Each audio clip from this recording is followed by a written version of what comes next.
Meus amados irmãos, a paz do Senhor Jesus. Amém. Eu gostaria, antes de começar a pregar, de agradecer a todos vocês pelas vossas orações, pelo vosso carinho para comigo. Confesso diante de Deus que não sou digno de tanto cuidado, de tanto zelo. O telefone lá em casa não parou de tocar um minuto. Às vezes eu estava lá em cima no quarto e eu ouvindo a Isa lá embaixo falando, um irmão, outra irmã, um jovem, enfim, todos vocês. Os irmãos, muito obrigado. Aqueles que oraram, todos vocês são muito preciosos. E eu confesso aos irmãos que estou muito feliz e grato a Deus de poder estar aqui com vocês hoje. Ainda um pouco fraco, ainda com algumas pequenas limitações, não é? Mas Deus tem dado graça, Deus tem abençoado. Meus queridos, filhos de Deus, lavados e remidos no sangue de Jesus, quero convidar vocês a abrirem as vossas Bíblias no capítulo 6 do livro do Apocalipse.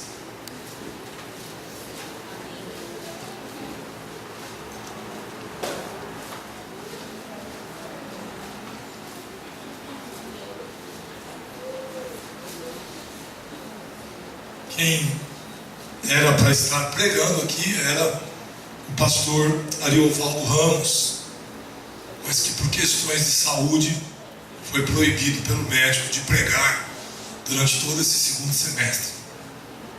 O servo de Deus está se recuperando e eu vou tentar falar um pouquinho mais devagar, porque tem hora que o fôlego fica meio curto. Apocalipse, capítulo de número 6, a partir do versículo 12. Eu convidaria os amados a lermos até o 17. Versículo de 12 a 17. Os irmãos encontraram? Amém. Amém. O texto diz assim: Vi quando o Cordeiro abriu o sexto selo, e sobreveio grande terremoto. O sol se tornou negro como saco de crina, a lua toda como sangue. As estrelas do céu caíram pela terra como a figueira quando, abalada por vento forte, deixa cair os seus figos verdes. E o céu recolheu-se como um pergaminho quando se enrola. Então todos os montes e ilhas foram movidos do seu lugar.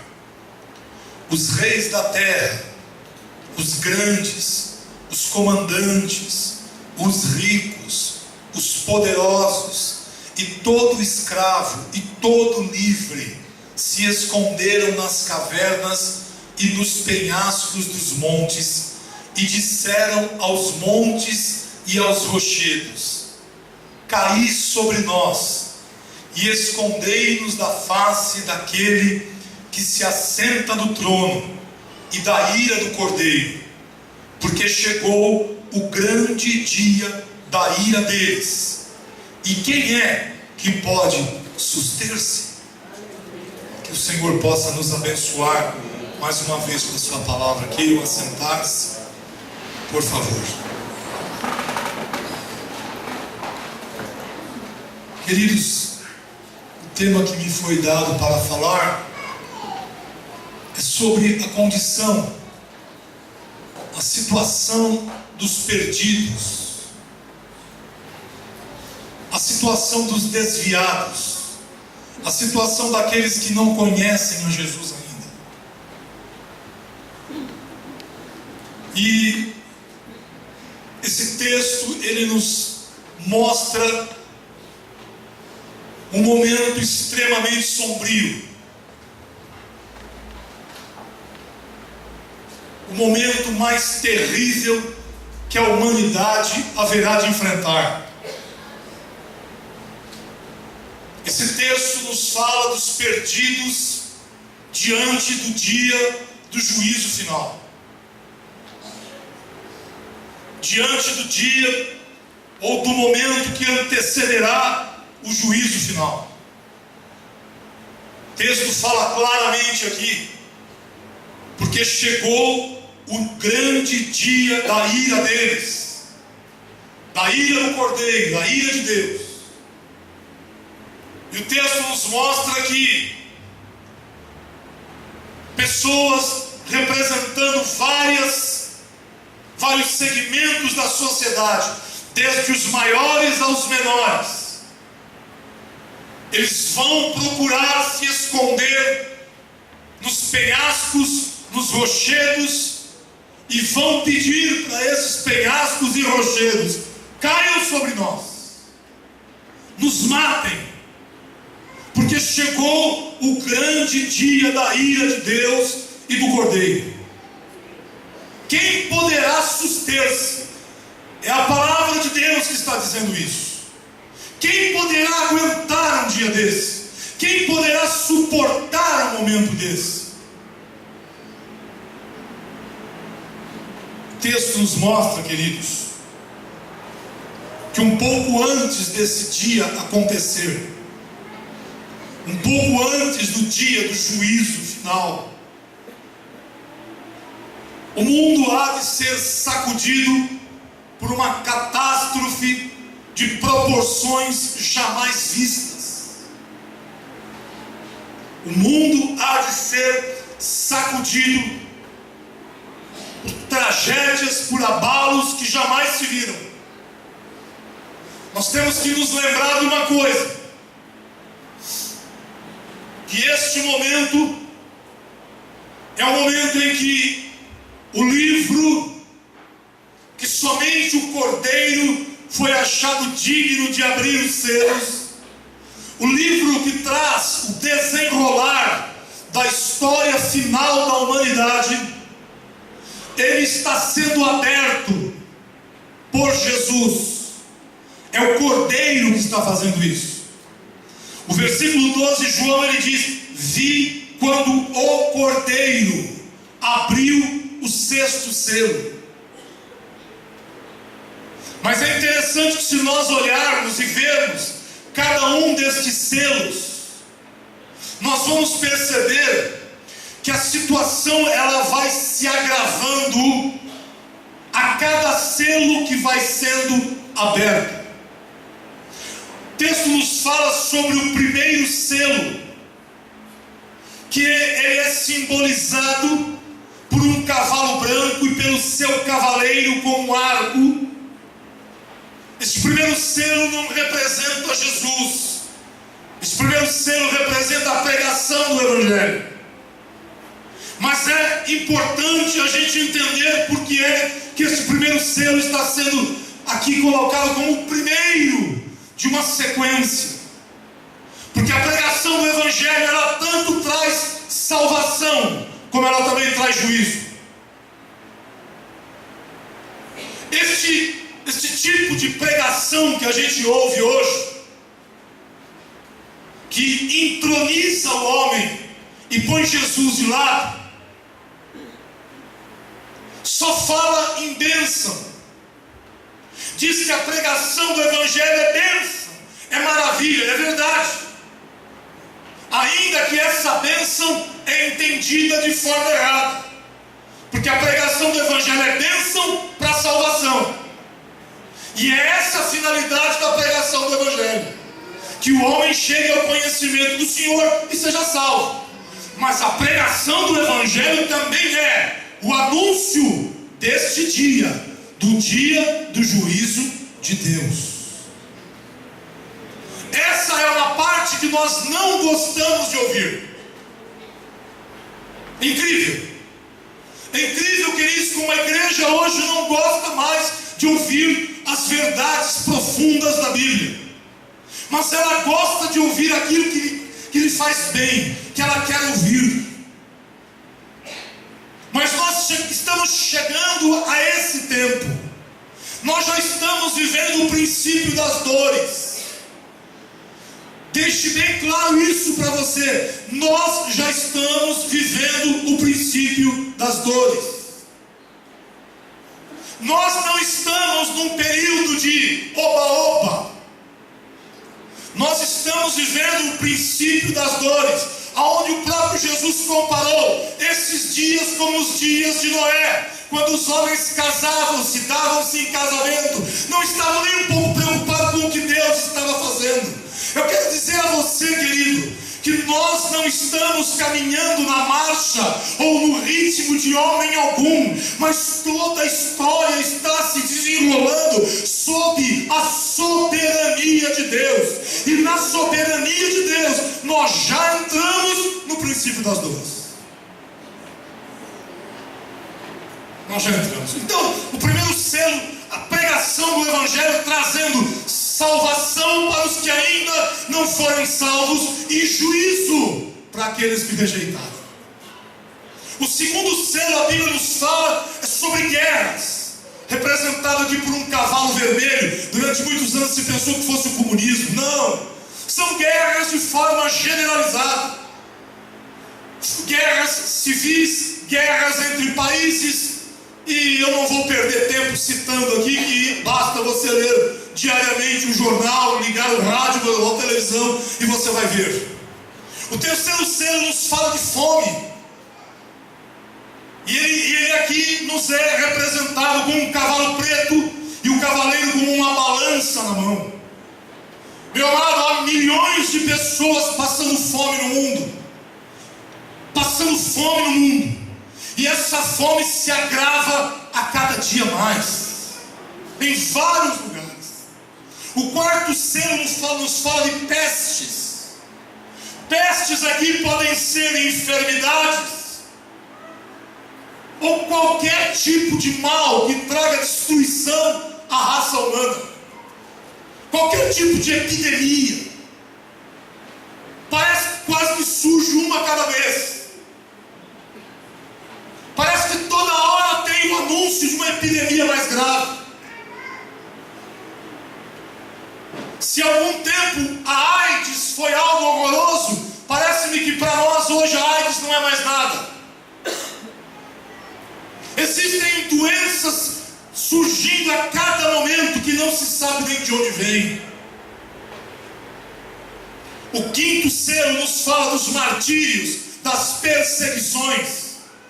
Também já estamos nos acostumando a ver na televisão crentes sendo degolados, crentes sendo queimados. Meus amados, o livro de Deus está se abrindo, meu querido. O plano de Deus está acontecendo, goste alguém ou não goste, creia ou não creia. Deus não pede para ninguém crer, para ele poder fazer alguma coisa. Se eu crer, Deus faz. Se eu não crer, Deus faz do mesmo jeito, porque a palavra de Deus é soberana. E nós chegamos no sexto selo. Só fiz aqui para você se relembrar, nesse momento, dos maiores abalos que surgirão sobre a face da terra, como jamais se ouve. Mas lembrem-se, quem está abrindo o livro é o Cordeiro. Digno é o Cordeiro. E quem tem mais que dizer no meio desse mundo que digno é o Cordeiro, não são os anjos, mas é a igreja de Jesus. Porque os anjos já estão fazendo isso lá na glória, na presença do Senhor. E a Bíblia nos fala que quando ele abre o sexto selo, veio um grande terremoto. Deixa eu dizer uma coisa para você que não está muito acostumado a ler a Bíblia. E principalmente no Apocalipse você vê isso. João está tendo visões. Visões de fatos que diante de Deus já aconteceram. Mas para nós ainda não. Então às vezes você lê assim, bom, sobreveio o grande terremoto, não quer dizer que já veio, não. Se é a visão que João está vendo. Tudo isso que ele está narrando aqui vai acontecer ainda. Nós acabamos de ver esse terremoto no Haiti. Esse terremoto não é nada perto do que a Bíblia está falando. A Bíblia, se você ler Mateus 24 e ler aqui, você vai perceber o Apocalipse, que a Bíblia faz diferenciação entre terremotos, e quando ela fala de grande terremoto, ela está se referindo a um específico, a um como jamais teve. Esse terremoto, irmãos, não há ainda nenhum registro que chegue perto a intensidade que ele terá. Mas veja, olha o desequilíbrio que todo o universo vai entrar de acordo com o texto bíblico. Virá um grande terremoto. Depois diz o texto: o sol se tornará negro. Não é que vai vir noite, não. O sol se tornará negro. Como podemos pensar assim? Como pode o sol se tornar negro? É sinal que algo muito além do que a ciência pode prever vai acontecer com os elementos que estão aí. Diz o texto que a lua toda se tornará como sangue. Ou seja, um abalo que começa não apenas aqui na Terra, mas que atinge as esferas cósmicas. Deixa eu procurar na internet rapidinho, se eu acho. Você não vai achar nada igual, porque isso ainda não aconteceu. Isso vai acontecer. Aconteceram muitos terremotos, aconteceram muitas catástrofes, mas como esse quadro, porque aqui nós percebemos que tudo vai acontecer ao mesmo tempo. Não é um hoje, outro depois, porque se fosse a Bíblia falaria. E não para aí, diz que as estrelas, não está falando de meteoros, de asteroides, como caiu recentemente na Rússia, está falando das estrelas. Elas cairão pela terra, e aqui João ele dá uma comparação. Elas vão cair como a figueira, quando abalada pelo vento forte, deixa cair os seus figos verdes. Isso dá a ideia o seguinte, que o abalo vai ser muito forte. Por quê? Porque é mais fácil cair fruto maduro de uma figueira do que cair fruto verde. O fruto verde está bem preso. Então isso dá uma ideia da intensidade desses abalos. E não para aí, e diz: e o céu recolheu-se, enrolou-se como um pergaminho. Ou seja, o céu desapareceu. Eu confesso aos irmãos que eu tenho dificuldade para imaginar um quadro desse. Eu tenho muita dificuldade para imaginar um quadro desse. E principalmente as consequências de tudo isso, né? Como por exemplo, se tem terremoto, certamente terão tsunamis absurdos. Abala tudo. Se tem terremoto, vai ter erupção vulcânica em tudo quanto é canto, porque mexe com tudo isso. Não é? Imagine a desorientação do mundo. O sol escurecido, a lua com sangue. Você sabe que a grande parte dos sistemas de navegação, por mais modernos que sejam, eles se baseiam muito nos elementos cósmicos. Sol, lua, estrelas, posição de cada um. Vai cair tudo. Não vai ficar uma estrela.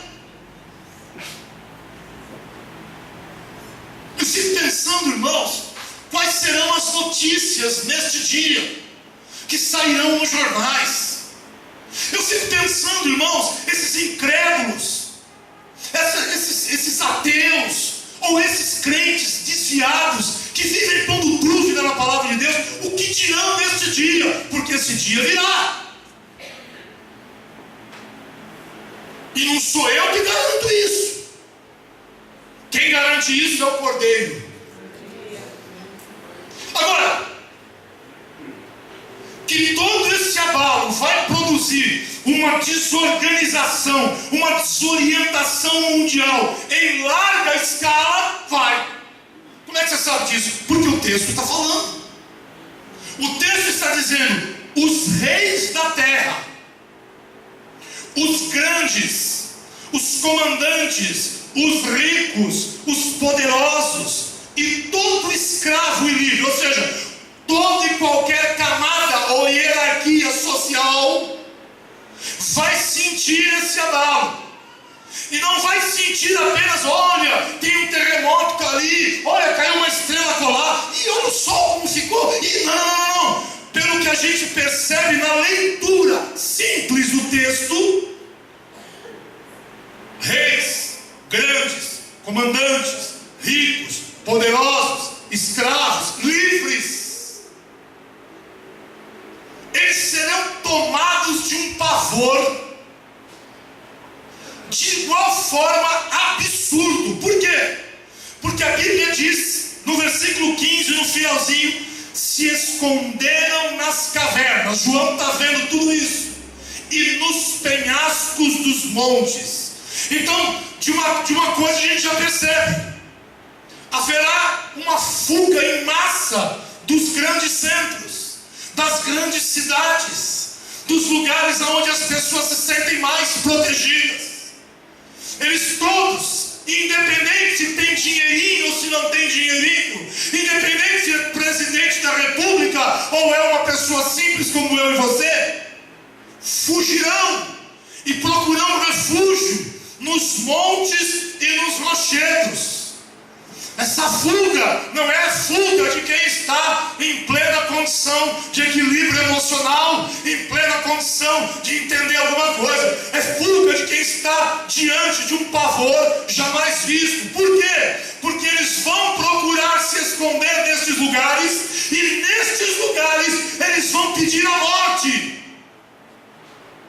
Eles vão preferir enfrentar a morte do que enfrentar o dia do juízo final. Porque o texto está dizendo: e disseram aos montes e os rochedos, caí sobre nós, e escondei-nos da face daquele que se assenta no trono e da ira do Cordeiro. Ora, ninguém que tem um tipo de pedido desse, ninguém que se esconde dentro de uma caverna e diz: caia sobre mim, caia, milhares e milhares de quilos e toneladas de pedra, está pensando em sobreviver. Mas as pessoas estão diante de um momento em que nós não sabemos explicar como, mas a ira de Deus será algo tão claro para eles, ou a aproximação, a proximidade desta ira será algo tão claro, tão pavoroso, tão terrível, que eles pedirão a morte.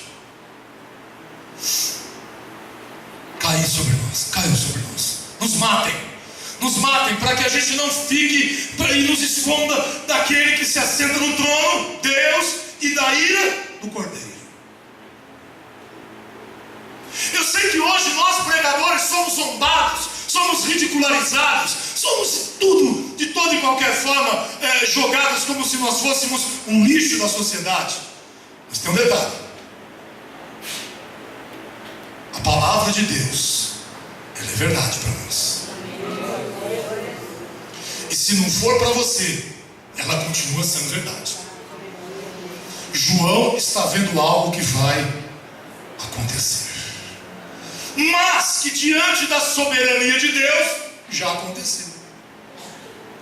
Para Deus, irmãos, você vê como Deus é muito maior que qualquer um de nós, de qualquer um representante da sociedade, que muita gente bate palma. Para Deus, o ontem, o hoje e o amanhã é a mesma coisa. Deus vê tudo isso do mesmo jeito. Para Deus não está, será que vai ser amanhã? Será que vai acontecer amanhã? Para Deus isso não existe. Para Deus é tudo igual. Para Deus o amanhã já aconteceu. Para Deus o ontem é como se fosse hoje. Para Deus o hoje é como se fosse o ontem. É tudo a mesma coisa, porque Deus, Ele é soberano, meu amado.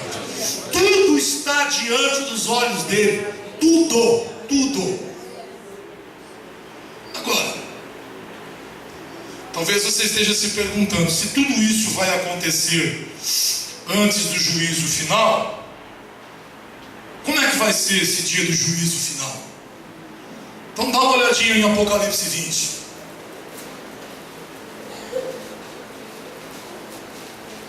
Eu não vim aqui para pregar a posição de igreja nenhuma, viu, irmãos?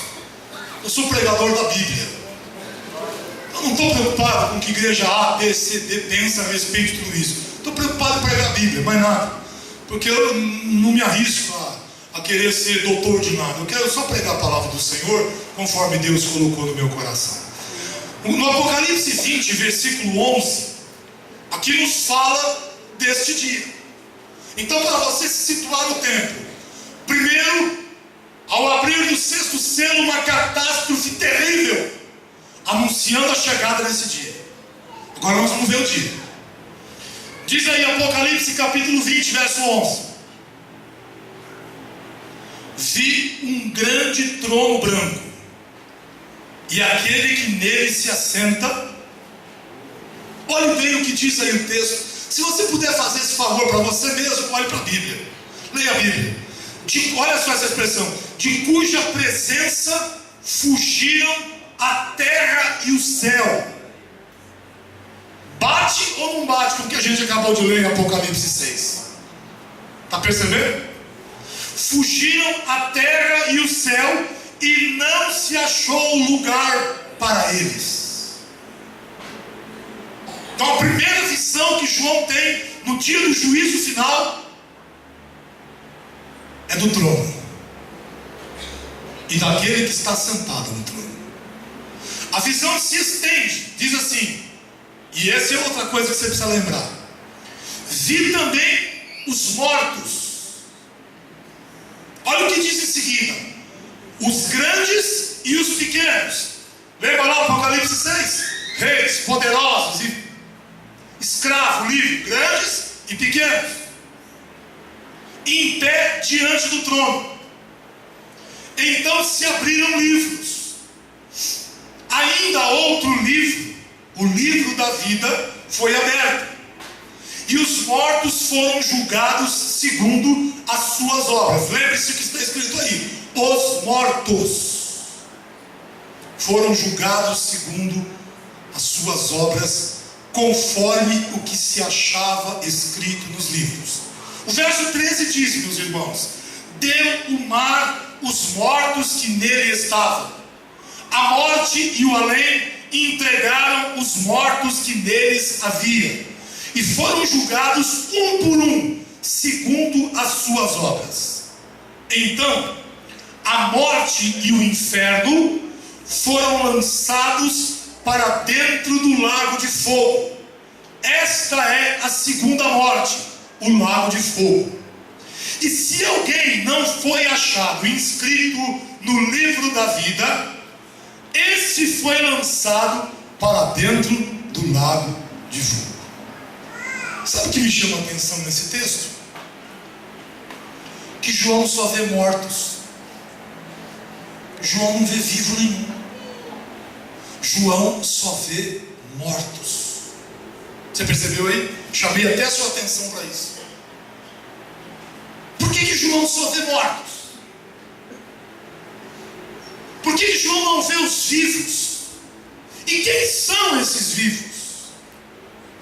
Nesse mesmo capítulo 20, no versículo 4,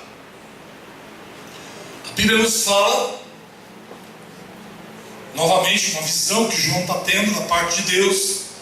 Diz assim: vi também tronos, e nestes sentaram-se aqueles aos quais foi dada a autoridade de julgar. Vi ainda as almas dos decapitados por causa do testemunho de Jesus, bem como por causa das palavras de Deus, tantos quantos não adoraram a besta, nem tampouco a sua imagem, e não receberam a marca na fronte e na mão, e viveram e reinaram com Cristo durante 1000 anos. Os restantes dos mortos não reviveram, até que se completassem os 1000 anos. Esta é a primeira ressurreição. Aí João diz assim: bem-aventurado e santo é aquele que tem parte na primeira ressurreição. Sobre esses, a segunda morte não tem autoridade. Pelo contrário, serão sacerdotes de Deus e de Cristo, e reinarão com ele os 1000 anos.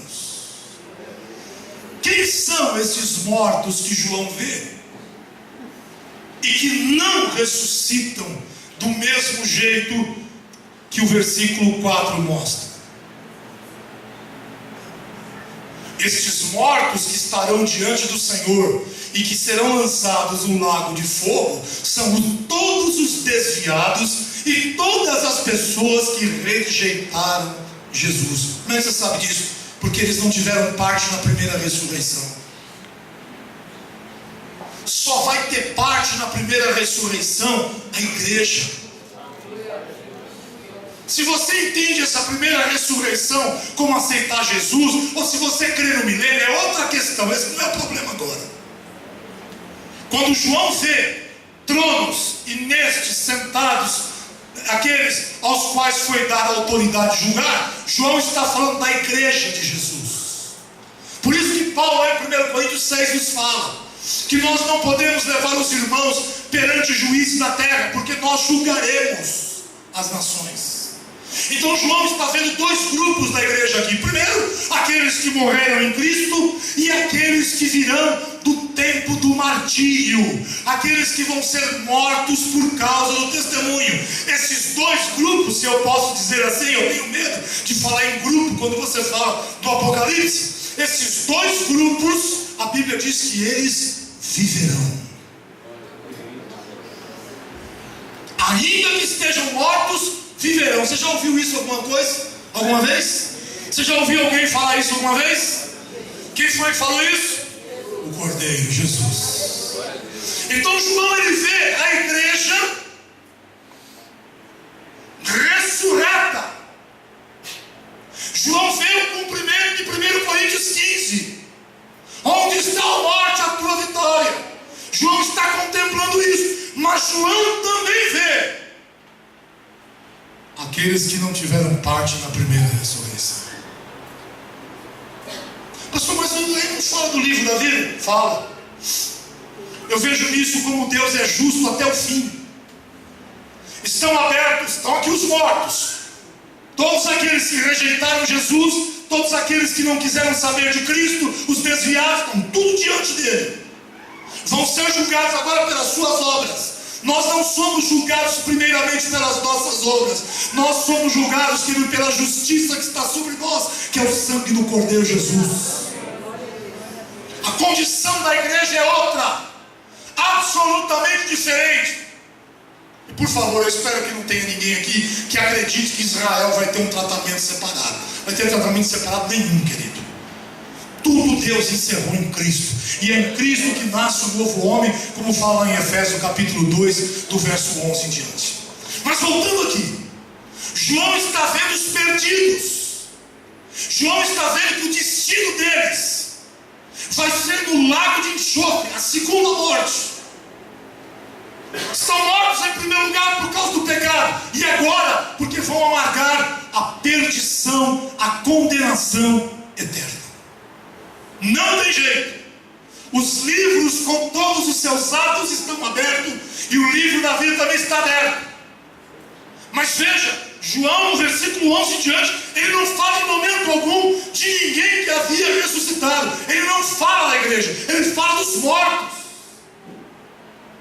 É como se Deus estivesse olhando os livros com todos os atos dos perdidos, das pessoas que rejeitaram a Cristo, das pessoas que abandonaram Jesus, que apostataram, e olhando para cá, eles estão nesse livro, mas nesse no livro da vida eles não estão. Isso que ele fala.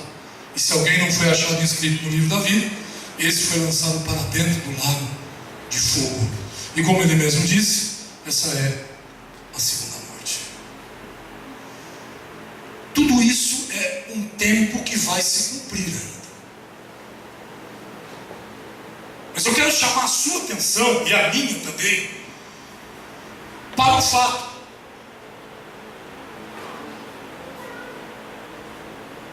não existe segunda chance. Não, fulano lá da minha família morreu, e nesse dia aqui do juízo final, Jesus vai fazer um apelo, ele vai aceitar Jesus, e ele vai para o céu. Não, porque Jesus não vai fazer apelo nenhum. Jesus aqui ele está como justo juiz. Jesus está como justo, ele vai julgar agora. O tempo do apelo é agora. Ou melhor, o tempo da graça é agora. Mas aqui, Jesus ele vem como justo juiz. A balança justa está nas mãos dele, meu querido. Então, se você conhece alguma igreja por aí que diz que tem segunda chance, corra desse covil de heresias. Porque não tem segunda chance. Não tem. Ou eu em vida reconheço a Cristo como meu Senhor e meu Salvador e me entrego para Ele, passo a viver totalmente para Ele, ou então eu estarei incluso nesse grupo dos mortos que estarão diante do Senhor tão somente para ouvir a sua condenação. Mais nada. Aí, talvez você como um filósofo dos dias de hoje, talvez você como um estudante universitário, ou talvez você que não gosta muito de Deus, você vai dizer assim: não, mas esse Deus eu não quero para mim jamais, porque esse Deus não é justo. Porque se ele fosse justo e amoroso, ele dava mais uma chance. A maior chance que a humanidade teve e continua tendo é simbolizada pela cruz do Calvário. Não tem chance maior do que essa. Vocês estavam cantando aqui Digno ao Cordeiro, e um pensamento passou pela minha mente. Jesus só veio para este mundo, deixou o seu trono de glória por causa de nós, terríveis e miseráveis pecadores. Só por isso ele veio. Jesus não veio ao mundo, viu, querido? Você que não gosta muito de Deus e nem da Bíblia, deixa eu dizer isso para você. Ele não veio ao mundo para mostrar que ele era Deus. Ele não precisa. Deus nunca precisou, Deus jamais precisará mostrar para alguém que ele é Deus. Ele disse isso para Moisés, não disse? Fala e diga para Faraó, e diga para os israelitas o quê? Eu sou o que sou, ponto. Não, Deus vai ter que me explicar. Deus não tem que te explicar nada, querido, você está enganado. E nem você tem que explicar nada para ele, porque qualquer explicação minha ou tua não tem valor nenhum. Jesus só veio a esse mundo, e que isso fique bem claro para todos vocês e para mim, por causa de pecadores miseráveis como eu e como vocês. Não me chame disso, meu amado. Olhe para a nossa vida, quando nós estávamos longe de Cristo. Olhe para o que pensávamos, olhe para o que falávamos, olhe para o que fazíamos. Outro dia eu fiquei pensando, eu cheguei a comentar, não sei se foi a Marisa, como é que Jesus se sentiu quando aquela moça, não sei se é moça ou moço, não sei, na parada gay, em plena Paulista, se pendurou numa cruz. Eu fico pensando como os olhos de Deus olharam para aquilo. Ah, eu sou ativista gay, problema é seu. Mas uma coisa eu tenho para te dizer: aquilo não vai passar em branco. Neste dia, isso vai ser julgado. Não vai passar em branco. Que nada, pastor, isso é tudo bobeira. Eu gostaria que você me dissesse isso quando a morte estiver perto de você.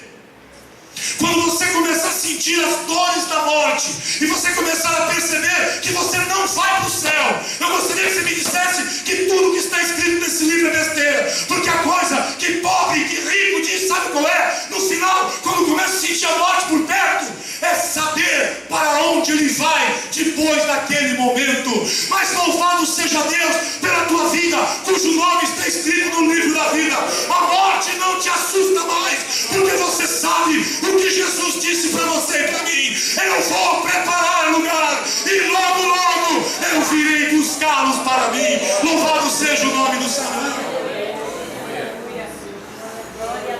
Lembre-se, se você quer um evangelho morno, se prepare, porque não tem céu morno. E evangelho morno leva as pessoas para o lago de fogo ardente. Mas o evangelho vivo, o evangelho verdadeiro, o evangelho Evangelho que liberta o homem do pecado, o Evangelho que transforma a vida da mulher. Este Evangelho nos leva para a primeira ressurreição. Sobre estes a segunda morte não terá poder algum. Louvado seja o nome do Senhor. Mas vamos pensar nos perdidos, que é sobre eles que eu vim falar aqui. Quero convidar você a ir lá para a segunda carta de Paulo aos Tessalonicenses. Quero lembrar aos irmãos que simpósio de missões não é um culto igual aos demais. Simpósio, pelo próprio nome já diz, é um tempo que a gente reflete, é um tempo de reflexão profunda. Por isso que a gente deixa mais tempo para a palavra. Segunda de Tessalonicenses, capítulo de número 2, versículos de 9 a 12.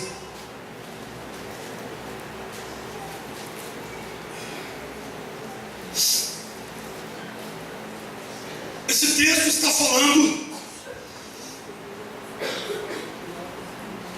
também dos momentos que antecederão o dia do Senhor. Puxa, pastor, eu nunca li sobre isso. Eu me arrisco a dizer que você precisa ler a Bíblia, porque todos os profetas do Antigo Testamento, sem exceção, até Malaquias, fala do dia do Senhor. Olha só o que diz aqui. Versículo 1. Irmãos, no que diz respeito à vinda de nosso Senhor Jesus Cristo e a nossa reunião com Ele, note, a nossa reunião com Ele. Então Paulo está assumindo que os crentes em Cristo serão unidos ao Senhor para sempre. Glória a Deus. É a nossa esperança, amém? Nós vos exortamos a que não vos demovais, que vocês não mudem na vossa maneira de pensar com facilidade, nem vos perturbeis, quer por espírito, quer por palavra, quer por epístola, como se procedesse de nós, supondo tenha chegado o dia do Senhor. É o mesmo dia do Apocalipse. Ninguém de nenhum modo vos engane, porque isto não acontecerá sem que primeiro venha a apostasia e seja revelado o homem da iniquidade, o filho da perdição. Então Paulo está dizendo, está acrescentando um ingrediente a mais que vai aparecer, aliás, que já está aí, antes daquelas catástrofes. O tempo da apostasia. Esse tempo já começou. Esse tempo também já começou.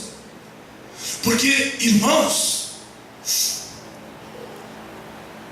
eu tenho medo quando as pessoas dizem que o Brasil logo logo será o maior país evangélico do mundo. Eu tenho medo disso, pelo tipo de evangelho que está sendo pregado. Um evangelho sem cruz, um evangelho sem renúncia, sem arrependimento, um evangelho que só fala das pessoas ficarem ricas, um evangelho que tira Jesus de lado e põe o apóstolo na frente, um evangelho que valoriza o homem e não o cordeiro, e não a cruz. Sem apostasia, sem ensino de demônios. Eu determino sobre a tua vida que a obra do inferno acabou. Quem pode determinar isso a não ser Jesus? Sobre aquele que crê. Olha, você tem que andar debaixo da minha cobertura espiritual. Que cobertura? Isso é besteira. Deixa de bobeira. Todos nós estamos em Cristo. Cristo é a nossa cobertura. Não é ministério nenhum, não. Não é apóstolo nenhum, bispo, pastor. É Cristo. É Cristo a nossa cobertura. Então esse tempo da apostasia está aí, para quem quiser ver. Então Paulo está dizendo, olha, não fiquem apavorados, que essa apostasia ainda não é o dia do Senhor. É isso que ele está falando. Mas aí a partir do versículo 7, Paulo vai dizer assim: com efeito, o mistério da iniquidade já opera, e aguarda somente que seja afastado aquele que agora o detém. Aquele que agora o detém não é o Espírito Santo, é a pregação do Evangelho. Lembra do primeiro selo? Porque se fosse o Espírito Santo, esse texto trataria com reverência. Mas eu aprendi assim. Então pode começar a refletir um pouco mais na Bíblia, você vai perceber que não é isso. Então será de fato revelado o iníquo. Faz sentido. A hora que cessar a pregação do Evangelho, aí sim faz sentido que o filho da perdição se revele. Aqui o Senhor Jesus matará com o sopro de sua boca e o destruirá pela manifestação de sua vinda. Ora, o aparecimento do iníquo, do anticristo, é segundo a eficácia de Satanás, com todo o poder e sinais e prodígios da mentira. Então veja, antes daquela catástrofe acontecer, que eu já lhes descrevi, chegará o tempo da apostasia e depois a manifestação do anticristo com poder, sinais e prodígios da mentira. Aí, se você for crente, você vai fazer a segunda perguntinha para você, a seguinte perguntinha para você: e a igreja vai estar onde nessa hora? A igreja vai estar longe, pastor. Não vai não. Vai não. A igreja vai estar aqui. Que isso, pastor? Então eu te pergunto, de onde vem aqueles mártires, como disse lá em Apocalipse 20, que não se deixaram marcar pela marca da besta? Vem de onde? Pula do céu? Cai aquele balão? Os primeiros 3 anos e meio da grande tribulação, a igreja está aqui, queridos. Essa posição defendida pelas Assembleias de Deus é muito difícil de encontrar base bíblica sobre ela, que a igreja não estará. Essa é a maior parte das posições pentecostais, que a igreja vai embora antes de tudo isso acontecer, porque não faria sentido Deus deixar sua igreja sofrer. É outro argumento fraco, porque em grandes e tantos períodos da história a igreja foi martirizada. No tempo da igreja primitiva, esse é um argumento fraco, a igreja estará aqui. Mas lembre-se, ele vai operar sob a permissão de Deus, é claro, com todo o poder e sinais e prodígios da mentira. Aí diz no verso 10, agora eu vou chegar nos perdidos: e com todo engano de injustiça aos que perecem. Agora olha o que diz a sequência do versículo. Somente você, que qualquer 10 minutinhos de mensagem já te cansa. Porque não acolheram o amor da verdade para serem salvos. Então a igreja está aqui ainda, porque tem porta de salvação aberta. Você quer dizer com isso que vai ter gente que vai ouvir o Evangelho, a pregação do Evangelho, e não vai acolher, vai rejeitar. Paulo também está falando de um tempo futuro. Aí ele diz assim: é por esse motivo, pois, que Deus lhes manda a operação do erro, para darem crédito à mentira. E olha o que diz o verso 12: a fim de serem julgados todos quantos não deram crédito à verdade, antes, pelo contrário, deleitaram-se com a injustiça. Você vê como a Bíblia se encaixa? Tem gente, até crente, que fica procurando contradição na Bíblia. Não tem contradição nenhuma, querido. Tudo se encaixa. Nós estamos num momento maravilhoso, aonde Deus está escancarando a sua palavra para nós, para que todos sejam salvos. Mas Deus sabe que muitos não querem a verdade. Aí Ele lhes manda a operação do erro. Deus, o próprio Deus, permite isso. Mas por que Ele permite? Porque não querem a verdade. O texto é claro: porque não acolheram o amor da verdade para serem salvos, a fim de serem julgados todos quantos não deram crédito à verdade. Deixa eu pensar um minutinho com você nessa expressão de Paulo: não deram crédito à verdade.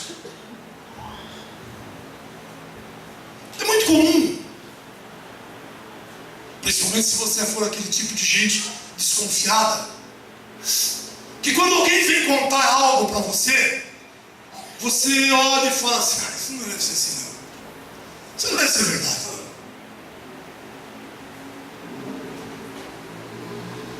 E tem gente que acha que com a Bíblia é a mesma coisa. Estou aqui pregando agora e talvez tenha gente aqui dizendo: ah, isso não deve ser verdade. Se você se diz crente e você tem esse tipo de pensamento, isso não deve ser verdade, você está correndo um risco enorme, porque esse pensamento não vem do Espírito Santo, esse pensamento vem do espírito do erro. Qual é o risco que eu estou correndo? O risco de você perder a tua salvação. Eu às vezes fico pensando, irmãos, como a gente comenta uma novela, para aqueles que gostam, né?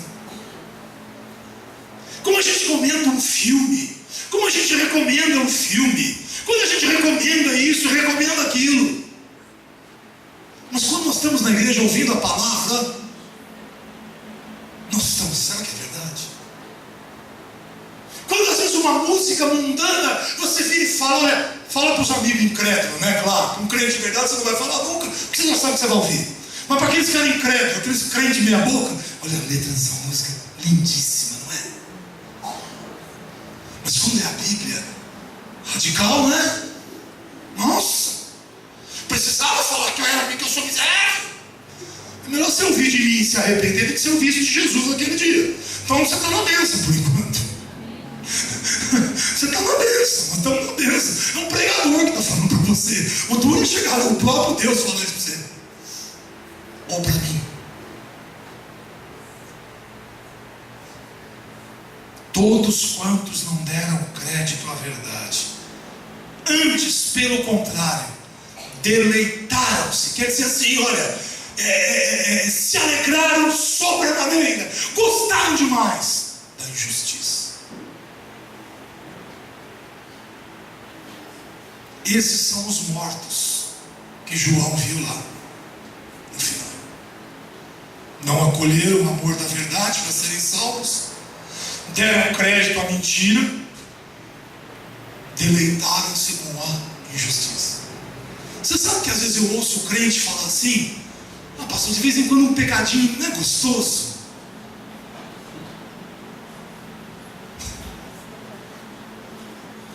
Difícil, né, irmãos?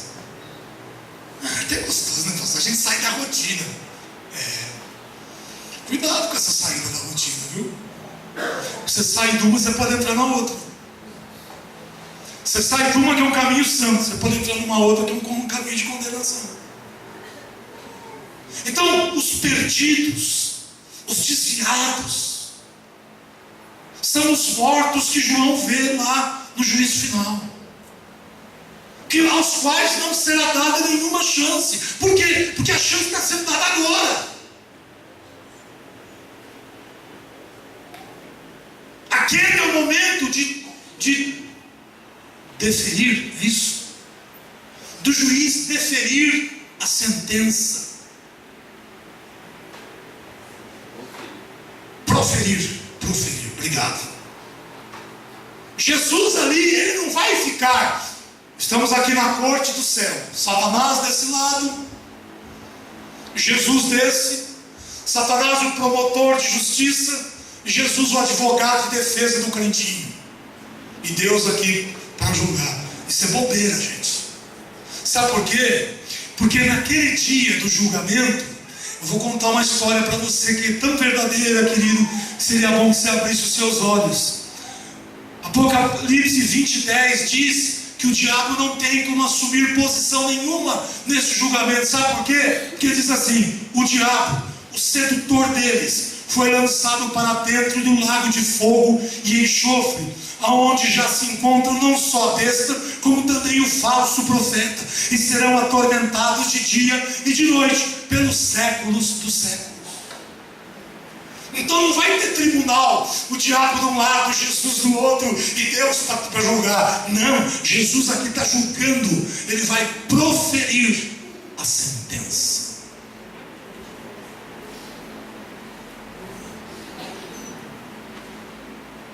Dá para entender por que lá no Apocalipse 6, os reis, os grandes, quando eles viram a catástrofe toda, eles disseram no verso 17: porque chegou o grande dia da ira deles, e quem é que pode suster-se? Quem é que pode manter-se de pé? Bom, pastor, então a pergunta aí é uma só, né? Se esses mortos são as pessoas que rejeitaram a Cristo, são os desviados que se afastaram dele, são os apóstolos, daqui entra missões nessa história. A questão é que esse é um futuro projetado, que vai acontecer em breve, mas que ainda não chegou. Para nós não, para Deus sim, mas para nós não. Então, se eles estão destinados para o lago de fogo, que é a segunda morte, a igreja vai fazer missões com quem? Com eles, antes que esse dia chegue. Mas nós precisamos pensar uma coisa: que este dia está mais perto do que a gente imagina. O dia do juízo final. Se você é pentecostal, batista, presbiteriano, metodista, não é a questão, assembleano. A questão agora não é essa não. A questão é que esse dia vem e está mais perto do que a gente imagina.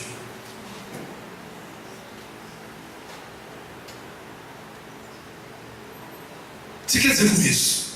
Preste atenção, estou terminando já. A urgência missionária hoje é muito maior do que a gente pode imaginar.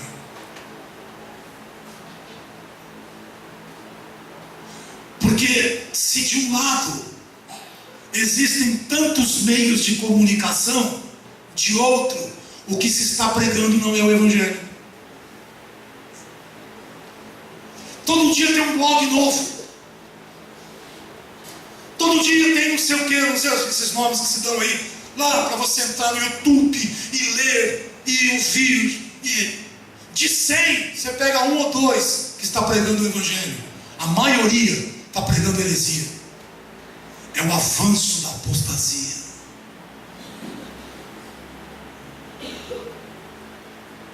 Então, se tem tanta facilidade para pregar, tem tanto comprometimento que está levando as pessoas para longe de Jesus. Todo perdido, todo pecador, todo desviado tem obrigatoriamente que passar pelo caminho da cruz do Calvário. Não tem atalho, não tem desvio. Se o homem quiser chegar-se a Deus e estar fazendo parte da primeira ressurreição, ele tem que se curvar e passar pela cruz. Ele tem que se arrepender, ele tem que se converter, porque do contrário, ele não terá chance. Então, se tanto Apocalipse 6, como Apocalipse 20, como 2 Tessalonicenses 2, mostram uma situação definida que vai acontecer antes do juízo final, hoje, toda a humanidade está desfrutando da longanimidade de Deus. Toda a humanidade. A Bíblia fala em 2 de Pedro, capítulo 3, eu acho que dá até para projetar aí para o pessoal ler. Virá, entretanto, como ladrão o dia do Senhor. Tem gente que fala que isso aqui é o arrebatamento. O dia do Senhor, na qual os céus passarão com estrepitoso estrondo, e os elementos se desfarão abrasados, também a terra e as obras que nela existem serão atingidas. E no versículo 15 fala: e tenho por salvação a longanimidade do nosso Senhor. O dia vai vir, mas hoje nós estamos vivendo o período da longanimidade de Deus. Deus quer que os homens sejam salvos por meio de Cristo Jesus, nosso Senhor. 2 Pedro 3,9 diz: o Senhor não retarda a sua promessa, ainda que alguns a tenham por tardia, mas é longânimo para conosco, não querendo que alguns se percam, senão que todos venham a arrepender-se. Esse é o tempo que a gente está vivendo agora. Estamos nos aproximando do dia do juízo, porém ainda é um tempo de longanimidade de Deus. O problema é um só: a gente não sabe quando essa longanimidade cessará. O problema do perdido, do desviado é esse. Talvez ele está até pensando assim: não, quando eu estiver mais ou menos perto ali, eu vou tomar uma decisão, eu vou me firmar com Jesus, vou me arrepender dessa vida podre que eu estou vivendo, vou viver uma vida santa. O problema é que a gente não sabe quando essa longanimidade vai acabar. Eu só sei de uma coisa: que ela vai terminar próximo desses dias que anuncia que chega a chegada do juízo final. Agora, em que dia, em que hora, eu não sei. E quer que eu te diga mais? Isso a Bíblia não diz. Isso está ligado à soberania de Deus. Deus é longânimo com quem Ele quiser, o tempo que Ele quiser, do jeito que Ele quiser. Acabou. Então eu quero tentar passar para você a gravidade de quem está fora da presença do Senhor, de quem está desviado do caminho do Senhor, de quem até hoje não tomou uma decisão por Cristo, de renunciar a este mundo e se entregar a Jesus, para ser uma nova criatura, não por causa do estilo, do visual, mas principalmente por causa do novo coração. Irmãos, a condição deles é terrível, queridos. A condição de um desviado, a condição de uma pessoa que não se converteu, é a mais perigosa, é a mais dolorosa que a gente pode imaginar. A qualquer momento, a eternidade deles pode ser selada com o destino, com a sentença da segunda morte. Não há homem que controle isso. Não há sistema político que controle isso. Pegue todo o seu dinheiro e compre a tua salvação, e Deus dirá para você: jogue tudo isso fora, porque eu não vendo salvação. Salvação eu dei pelo meu Filho Jesus, e gratuitamente a todo aquele que crer.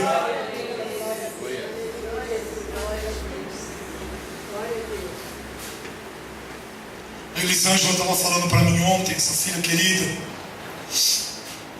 Ela trabalha no melhor hospital do Brasil. Aliás, no melhor hospital da América Latina, que é o Albert Einstein. O melhor hospital.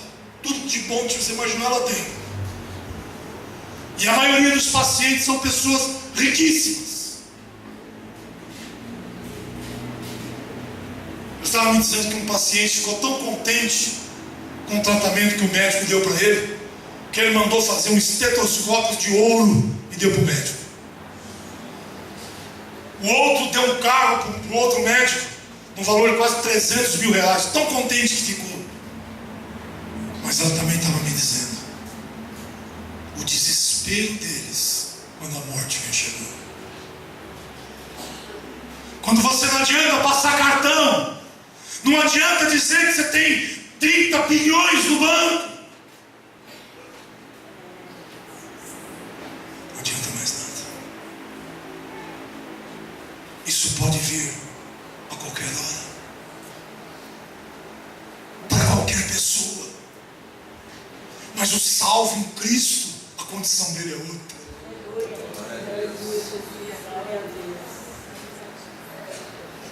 A condição de quem está em comunhão com Jesus é outra. Para ele a morte não é tempo de desespero e nem de agonia, mas é tempo de delícia. Pastor, você fala isso que você não morrer, mas eu acho que eu já estive mais perto da morte do que vocês todos aqui.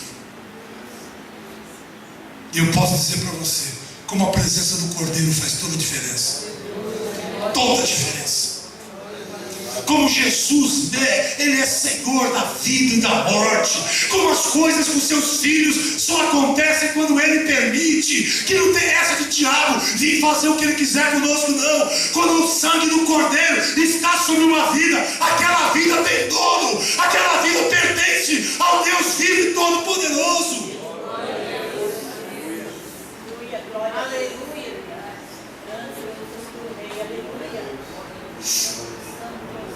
O problema é que a gente não sabe quando essa longanimidade vai parar. Esse é o problema. Até quando? Até quando o desviado terá a oportunidade de voltar para Jesus e se reconciliar com Ele, para viver não esse evangelhozinho meia boca, que tem mais mundanismo que qualquer outra coisa, mas de viver a vida verdadeira, a vida em abundância, a vida que flui para a eternidade. Até quando? Eu sei que se você pegar esta mensagem, quem quiser pegar e mostrar aí para alguns pastores, eles vão dizer: esse sujeito é um desequilibrado, esse sujeito é um louco. Então peça para ele garantir para você, com a alma dele, que se você viver no mundo, no pecado, se você viver uma vida cristã falsa, você não estará diante desse julgamento. Peça para ele garantir com a alma dele. Se for mentira, o senhor pode ir para o inferno. Pede para ele garantir. Porque eu estou dizendo para você uma palavra, e essa palavra garante para nós que tudo isso que a gente está vendo aqui é a mais pura verdade. É o tempo da longanimidade. O profeta Joel, queridos, se você quiser abrir comigo, lá em Joel capítulo 2, talvez você vai pensar assim: se eu soubesse que esse simpósio era esse negócio chato, tanto versículo eu não vinha. Você é que sabe. Os crentes vêm. Quem ama Jesus vem, glória a Deus. Quem ama Jesus quer aprender, quer crescer, né? Não quer estar no juízo, quer estar com o Senhor, reinando com Ele para todos sempre, por toda a eternidade. Joel capítulo 2, versículo 32, Joel está falando deste dia do Senhor. E aconteceu, capítulo 2, verso 28, e acontecerá depois que derramarei o meu espírito sobre toda a carne. Vossos filhos e vossas filhas profetizarão, vossos velhos sonharão, e vossos jovens terão visões. Até sobre os servos e sobre as servas derramarei o meu espírito naqueles dias. Mostrarei prodígios no céu e na terra, sangue, fogo e colunas de fumaça. O sol se converterá em trevas e a lua em sangue. Isso é Joel que está falando séculos e séculos antes que venha o grande e terrível dia do Senhor. E acontecerá, olha só, o tempo da longanimidade, entre o momento do juízo e o tempo de hoje. E acontecerá que todo aquele que invocar o nome do Senhor será salvo.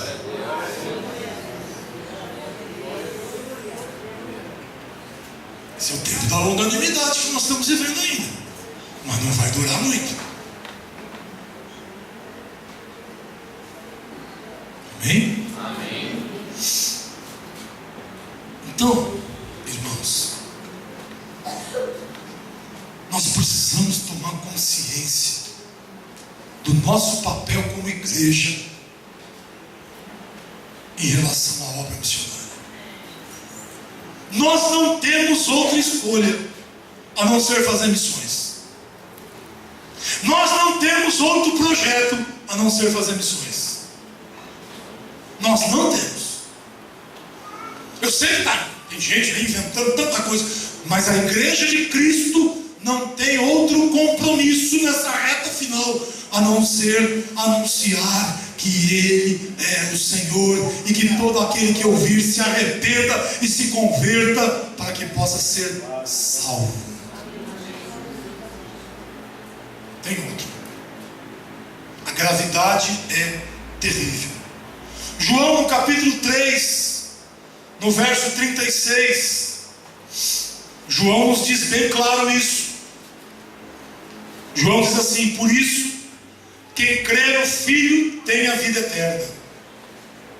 O que todavia se mantém rebelde contra o Filho não verá a vida, mas sobre ele permanece a ira de Deus. A condição dos perdidos, tema dessa palestra, é a pior possível. Mas por outro lado, Deus continua chamando. Ainda é tempo da longanimidade. Mas é preciso que você e eu, como igreja, a gente entenda que é tempo da longanimidade, e que a gente entenda que se nós não pregarmos, eles irão para o lago de fogo e de enxofre para toda a eternidade. Pastor, mas eu oro pelo meu filho, eu oro pela minha esposa, eu oro pelo meu marido. Ótimo que você ore, mas se ele não se arrepender, não adianta. Não, pastor, deixa que eu me arrependo por ele, ele não é comigo, é ele. E só tem um jeito de uma pessoa se arrepender, é ouvindo a pregação do Evangelho. Só tem um jeito da igreja cumprir o seu mandato missionário, é pregando o Evangelho. Dá arroz, dá feijão, dá óleo, isso é muito importante, mas isso não muda a trajetória de condenação desses perdidos que estão debaixo da ira do Senhor. Eles precisam ouvir a palavra, eles precisam ouvir o Evangelho, e eles precisam se arrepender para que eles possam ser salvos. A justiça e o juízo de Deus caminham lado a lado, mesmo nesse tempo de longanimidade. Veja Romanos comigo, capítulo 2.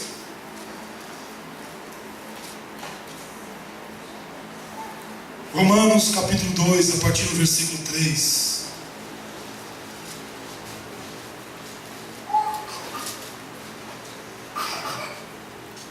Diz o texto assim: logo depois de falar, sobre a ira de Deus que se manifesta, sobre toda a impiedade e perversão dos homens, tal, que vocês conhecem bem, no capítulo 2 diz o texto: portanto, a partir do 1, Romanos 2, 1: és indesculpável, homem, quando julgas quem quer que sejas, porque no que julgas a outro, a ti mesmo te condenas, pois praticas as próprias coisas que condenas. Então o senhor não pode falar o que o senhor está falando, o senhor está julgando. Não estou julgando ninguém, estou dizendo para você o que a Bíblia diz.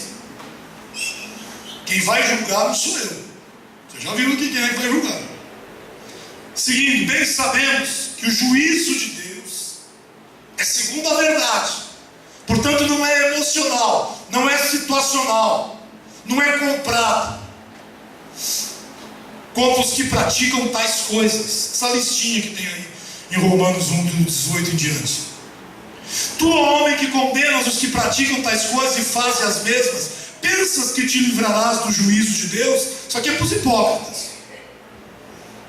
Ou desprezas a riqueza da sua bondade, tolerância e longanimidade, ignorando que a bondade de Deus é que te conduz ao arrependimento? Mas segundo a tua dureza e coração impenitente, acumulas contra ti ira para o dia da ira e da revelação do justo juízo de Deus, que retribuirá a cada um segundo o seu procedimento. A vida eterna aos que, perseverando em fazer o bem, procuram glória, honra e incorruptibilidade, mas ira e indignação aos facciosos que desobedecem à verdade e obedecem à injustiça. Tribulação e angústia virão sobre a alma de qualquer homem que faz o mal, ao judeu primeiro e também ao grego. Glória, porém, honra e paz a todo aquele que pratica o bem, ao judeu primeiro e também ao grego, porque para com Deus não há acepção de pessoas.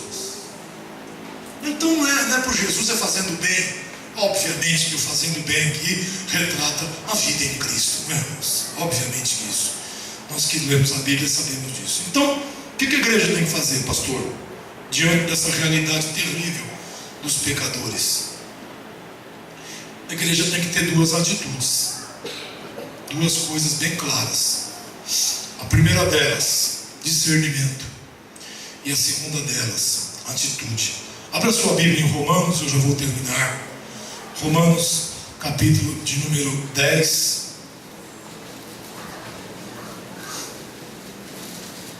Romanos, capítulo de número 10. E nós vamos ler a partir do versículo 11.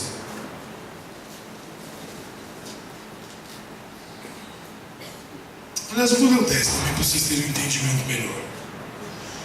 Porque com o coração se crê para a justiça, e com a boca se confessa a respeito da salvação. Com o coração se crê para a justiça. Que justiça é essa? Do advogado? Não, a justiça de Deus em Cristo. E com a boca se confessa a respeito da salvação. Porquanto a Escritura diz: todo aquele que nele crê não será confundido, pois não há distinção entre judeu e grego, uma vez que o mesmo é o Senhor de todos, rico para com todos os que o invocam. Está vendo? Como não tem esse negócio de Deus e Israel, é um povo só hoje em Cristo. Porque todo aquele que invocar o nome do Senhor será salvo. Como, porém, invocarão aquele em quem não creram? E como crerão naquele de quem nada ouviram? E como ouvirão se não há quem pregue? E como pregarão se não forem enviados? Como está escrito: quão formosos são os pés dos que anunciam coisas boas. Mas nem todos obedeceram ao Evangelho. Pois Isaías diz: Senhor, quem acreditou na nossa pregação? E assim, a fé vem pela pregação, e a pregação pela palavra de Deus. Mas pergunto: porventura não ouviram? Sim, por certo. Por toda a terra se fez ouvir a sua voz e as suas palavras até aos confins do mundo. É outra situação já consumada, que ainda não consumou, que está em andamento. Agora veja, qual é a atitude da igreja com esses perdidos que estão nessa condição terrível? Primeiro, a igreja precisa ter discernimento. Como assim, pastor? Olha, o texto nos fala aí: como porém invocarão aquele em quem não creram? E como crerão de quem nada ouviram? Só tem um jeito deles ouvirem: é se nós pregarmos. É um discernimento básico, é algo tão simples, mas que a gente se recusa, a gente não quer. Quantas pessoas estão do nosso lado há anos que nunca nos ouviram falar de um texto da Bíblia? Quantas pessoas que trabalham conosco, quantos familiares que nunca ouviram falar a condição que eles estão? Eles precisam ouvir que eles estão numa condição terrível, mas é tempo de longanimidade.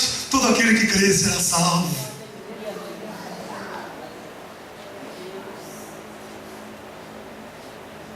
Irmão, o que você quer deixar de herança nessa vida para as pessoas que te conhecem? Tá vendo esse quarteirão aqui, ó? Tudo dele. Tá vendo aquela fábrica ali? Tudo dela. Tá vendo? É isso. Eu me lembro aqui do testemunho da minha Ulisses, um vizinho dela, que orou por ela e pelo irmão Arlindo, pela família. Quantos anos? 20? Quanto, mano? 20 anos orou pela conversão deles. Esse é o nome de um quilate, de um valor inestimável. Sabe por quê, queridos?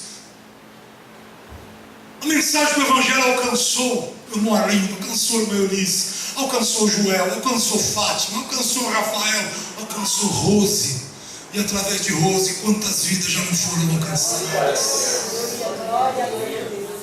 Através deles, lá no Amazonas, tem lá uma igrejinha funcionando, porque esses dois foram lá e pregaram. E tem gente lá louvando a Jesus. 600 quilômetros de Manaus. Que herança esse homem deixou, meu Eunice? Não sei nem se ele vive ainda. Vive. Mas um dia ele poder dizer, os filhos, os netos dizerem, olha, está vendo essa família aí? Meu pai orou 20 anos para eles serem salvos. E hoje são todos servos de Deus. Não há projeto que vale a pena na vida que não seja esse, de nomes escritos no livro da vida, nomes que estão perigosamente à beira de tão terrível condenação. A igreja precisa ter discernimento, porque eles só ouvirão se alguém pregar. Se você pregar, você adolescente, você jovem, que gosta de falar tantas coisas importantes, boas, bonitas, mas a principal você não fala. A principal vocês não põem no WhatsApp. A principal vocês não põem no Facebook. É tanta bobeira, é tanta besteira, é grupo de crente. Faça grupo de pessoas que não são crentes e põe ali todo dia uma mensagem da Bíblia de salvação para eles. Olha o cachorrinho que eu comprei, olha o gatinho que eu comprei. E daí? Eles continuam na rota da condenação do mesmo jeito. Eles precisam ouvir, não o que você comprou, não o que você fez, mas aquilo que Deus fez por eles. O presente de Deus, Jesus, que nos livra da ira vindoura. Discernimento. Como crerão naqueles de quem nada ouviram, e atitude. E como ouvirão se não há quem pregue? E como pregarão se não forem enviados? Atitude, ir, pregar, enviar, manter, se envolver com Deus e com seu reino. Porque, queridos, tudo que tem nessa terra vai ficar aqui, viu? Nossos carros vão ficar aqui. Nossas belas casas também vão ficar. Tudo. Não vai sobrar nada disso aqui. Então nós precisamos discernir a condição dos perdidos e agir, pregar. Esse é o compromisso da igreja com os perdidos. Só esse compromisso que pode reverter a situação dessas pessoas. Que se você disser, isso aqui é meu amigo, isso aqui não vai para o inferno. Quem é você para julgar isso? Quem sou eu? Ah, mas ele é tão bonzinho, tão boazinho. Deve até ser mesmo. Mas infelizmente está nessa rota terrível. Então, amados, eu termino dizendo para vocês: antes que venha o catastrófico cenário que antecede o dia do juízo, quando aí não dá mais para fazer mais nada, que nós possamos ter discernimento e agir e pregar. E eu termino com esse texto de Romanos capítulo 5, versículo 8 e 9. Projeta para mim aí, Rafael, e peço que você fique de pé para nós vermos esse texto juntos, em voz alta. Você não leu texto nenhum até agora, pelo menos esse leia. Receba ele, que ele entre no teu coração e no meu. Vamos lá juntos. Mas Deus prova o seu amor para conosco pelo fato de ter Cristo morrido por nós, sendo nós ainda pecadores. Logo, muito mais agora, sendo justificados pelo seu sangue, seremos por ele salvos da ira. Se você permanecer firme, você não estará como aqueles mortos diante do trono, mas você estará com Jesus. Louvado seja Deus. Vamos pregar este evangelho.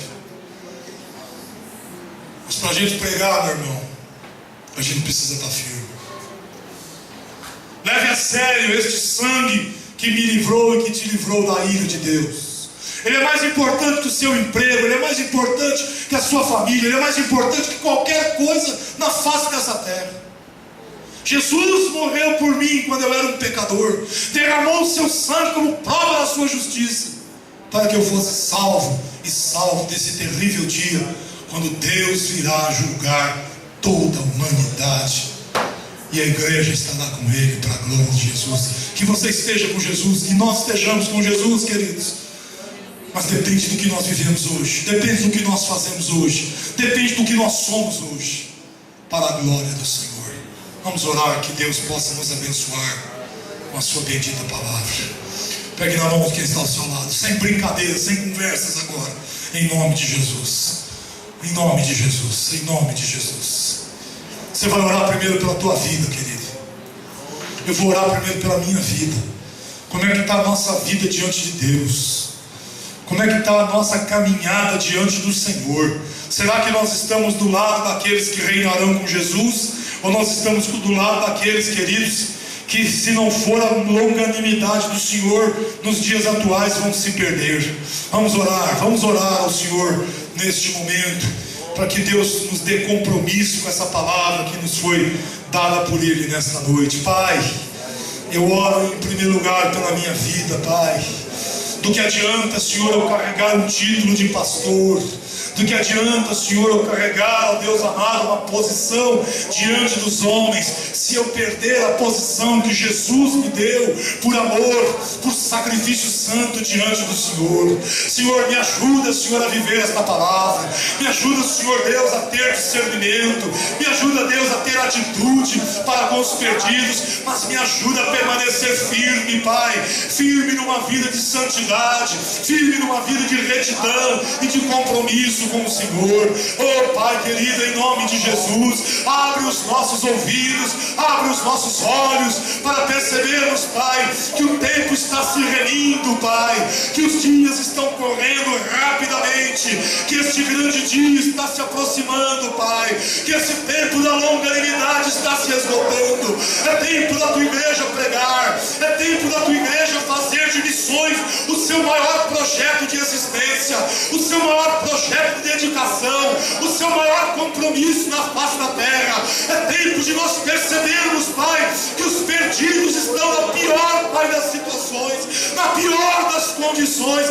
Eles haverão de chegar um dia em que pedirão as pedras sobre eles. Mas, Senhor, o Senhor nos chamou para anunciar, para pregar, para falar das virtudes daquele que nos tirou do império das trevas e nos transportou para o reino do Filho do seu amor. Senhor, usa a tua igreja. Senhor, usa o teu povo. Senhor, sustenta a tua igreja. Eu te peço e te agradeço nesta hora, por amor do teu nome santo e do teu nome bendito, que vive e que reina para todos sempre.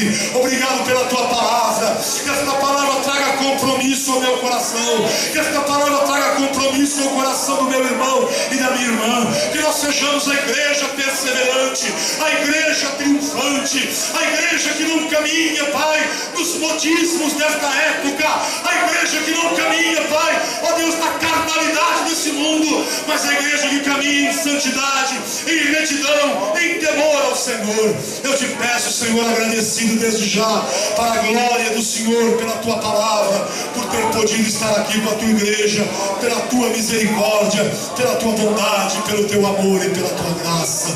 Em nome de Jesus, Senhor, fica conosco, Senhor. Fica conosco em nome de Jesus. Aleluia. Aleluia. Se você puder soltar as mãos, solte só um minutinho, mas permaneça com seus olhos fechados. Eu não vou chamar aqui à frente, não. Mas se tem alguém entre nós que quer se reconciliar com Cristo nesta noite, se tiver alguém entre nós que quer aceitar a Cristo nesta noite, aonde você estiver, levante a mão. Eu não vou chamar você aqui à frente, o tempo já não me permite. A Até porque o que mais conta é o teu compromisso com Jesus, é a tua decisão com Jesus. Mas daqui eu vou orar por você. Levante a sua mão aonde você estiver. Você que está desviado do caminho do Senhor, ou você que ainda não aceitou a Cristo como teu Senhor e teu Salvador. De repente você foi até criado num lar evangélico. De repente você até veio na igreja quando você era pequeno, como é o caso de tanta gente. Mas você precisa tomar uma decisão, a tua decisão com Jesus. A igreja com os olhos fechados, um minutinho só, porque também eu não vou ficar aqui esmolando para você aceitar Jesus. Jesus não precisa que você o aceite, você é que precisa aceitá-lo, você que precisa recebê-lo. Quem está numa condição terrível é você, não é ele, mas ele por amor, ele oferece a você o tempo da longanimidade, ele oferece a você a sua salvação, para que você saia daqui salvo. Levante a tua mão onde você estiver e nós vamos orar por você. Nós vamos orar pela tua vida. Pastor, eu vou esperar amanhã é o último dia da conferência. Em nome de Jesus, aí vai dar certo. Hoje é o dia. O apelo é hoje. Tem uma mão de um jovenzinho levantado ali.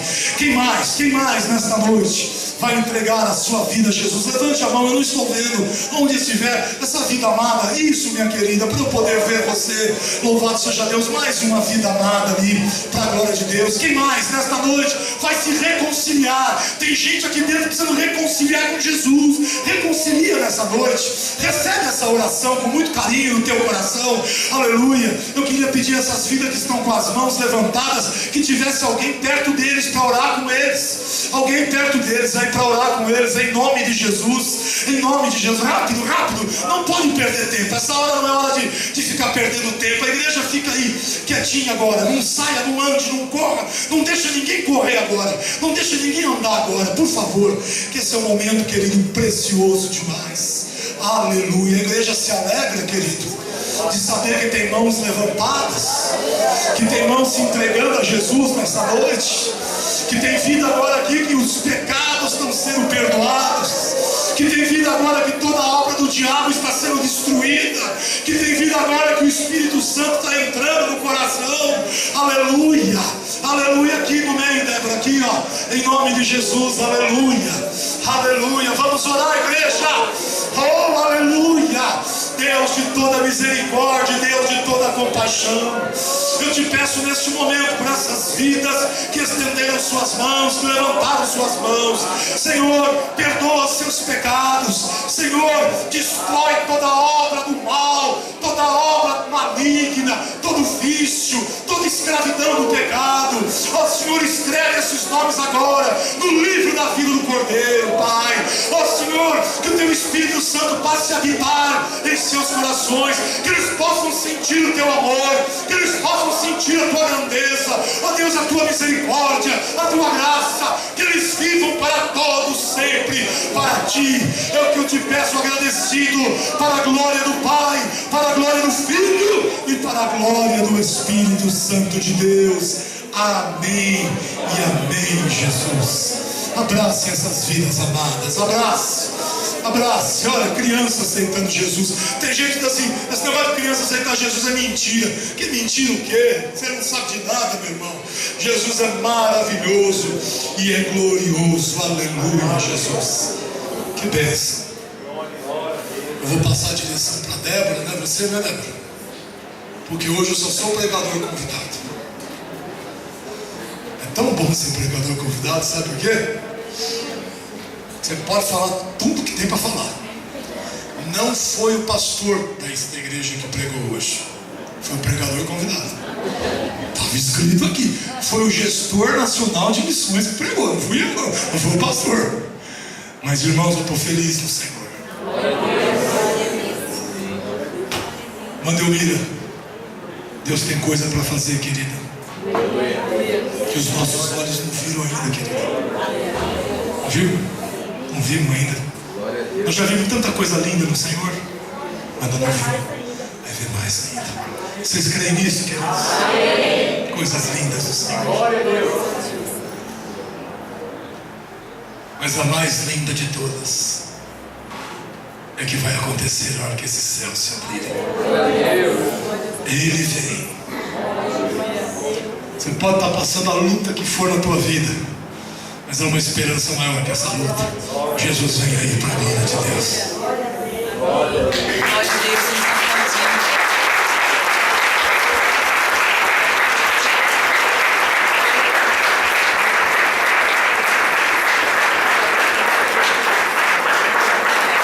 Glória a Deus, os irmãos podem se assentar. Neste momento nós vamos ver um vídeo a respeito desse tema que nós estamos tratando esses dias, amém?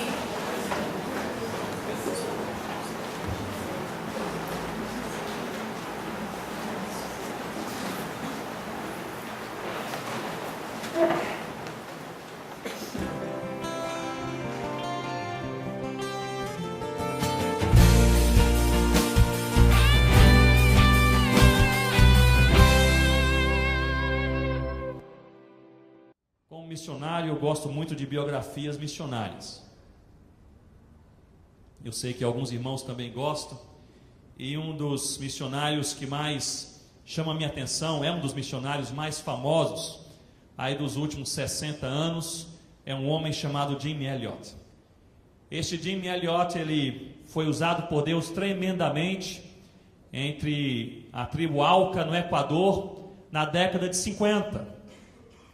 Eu não sei quantas pessoas aqui já assistiram o filme Terra Selvagem. Quem já assistiu Terra Selvagem? Espera aí, quem não assistiu Terra Selvagem? Gente, tem que assistir. Um filme imperdível. Não assista sozinho, convide uma família, convide a igreja, passe aqui no sábado à noite. Pode passar filme aqui no sábado à noite? Se puder, passe aqui no sábado à noite. É um filme que conta a história destes homens e mulheres de Deus alcançando uma tribo que hoje é uma tribo plantadora de igrejas, mas na década de 50 não era assim. O Jim Elliot, ele se formou no mesmo seminário que o Dr. Russell Shedd. Vocês conhecem o Dr. Russell Shedd? Uma bênção de Deus. O Shedd disse: eu vou para o Brasil. O Elliot disse: eu vou para o Equador. E para lá ele foi. Formou uma equipe missionária. Eles se filiaram à missão Asa de Socorro. Eles foram como pilotos missionários para uma das tribos mais isoladas na selva equatoriana, que era a tribo Auca. Ali eles fizeram um dos primeiros contatos com aquela tribo. E depois de 6 meses contactando a tribo, indo e voltando, aqueles indígenas, depois de 6 meses, o Jim Elliot, ele percebeu que ele corria risco de vida juntamente com seus colegas. Ele escreveu uma carta ali para a sua igreja na América do Norte, dizendo: nós estamos trabalhando com a tribo Auca, orem por nós, porque nós notamos que há aqui, e ele diz, certa violência, ele diz, certa tendência à violência. Eu percebo que nós corremos risco de vida, orem para que possamos cumprir a vontade do Senhor.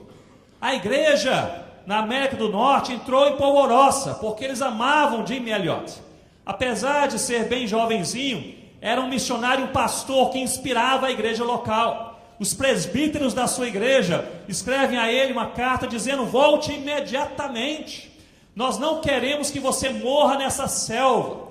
Nós queremos lhe fazer um convite: se você voltar e você assumir o pastoreio de missões na igreja, se Deus levantar 100 missionários nessa igreja, nós vamos preparar, sustentar e enviar os 100 missionários. Em outras palavras, uma barganha: você volta e nós enviamos 100. E o Jim Elliot, ele escreve uma carta, a resposta à sua igreja, que me impressiona, e está lá nos autos da sua biografia. Ele começa a carta com outras palavras, dizendo mais ou menos assim: vocês não entenderam nada. Não entenderam nada. Se vocês acham que eu estou aqui nessa selva porque eu amo a selva, vocês não me conhecem. Se vocês acham que eu estou aqui correndo perigo, deixando minha esposa e filhos em um outro local, e eu estou contente com isso, vocês não me conhecem. Eu estou aqui porque eu não tenho escolha. A minha única escolha é servir ao Senhor Jesus. Ao final daquela carta, ele exorta a sua igreja, seus líderes, dizendo o seguinte: viva de tal forma que ao chegar ao final da sua vida, você não tenha mais nada a fazer para Deus, a não ser morrer. Viva de tal forma que ao final da sua vida, seja daqui a 5 minutos ou daqui a 50 anos, você não tem mais nada para fazer para Deus, a não ser morrer. 6 meses depois dessa carta, ele morreu juntamente com seus amigos missionários. Mas a história não parou por aí. As viúvas voltaram para a América do Norte com os filhinhos pequenos, em luto, tragédia. A missão parou durante algum tempo, não se sabia o que fazer, mas Deus é Senhor da história. Aqueles meninos cresceram e foram vocacionados por Deus como missionários. Eles se prepararam e Deus os chamou para onde? Para voltarem para o Equador. E eles, já casados, filhos dos missionários, formaram uma nova equipe com as suas mães, algumas tias, novos missionários, voltaram ao Equador, entraram na tribo Auca, reevangelizaram ou evangelizaram aquela tribo. A tribo inteira se converteu ao Senhor Jesus. Chega o dia do batismo, o primeiro batismo.